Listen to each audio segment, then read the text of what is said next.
बिलाल है दर्जी बहुत ही प्यारा इंसान है जी। टिकटॉकर भी यूट्यूबर भी है। छोटा वीर है नारोवाल आलू लाल वाला पिंड जी। मैं नहीं बोलता मेरे जिन्ना प्यार बोलता है दुनिया ते की है कुछ भी नहीं। मैं जाना चौकी दे नाल कन्नी मुंदरा पा के हाथ सिंगार करके दिल लेना दिल तेरा सौदा इको जिहा लोर दा पावा हत्तर लवा जीम जुंदियां नू कलों मारना है जेकर मोया नू नहीं जगाउण जोगा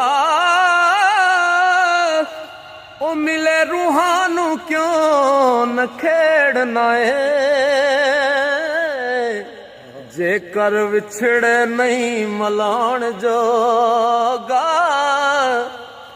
बूहे आए सवाली नू क्यों छिड़के जेकर पल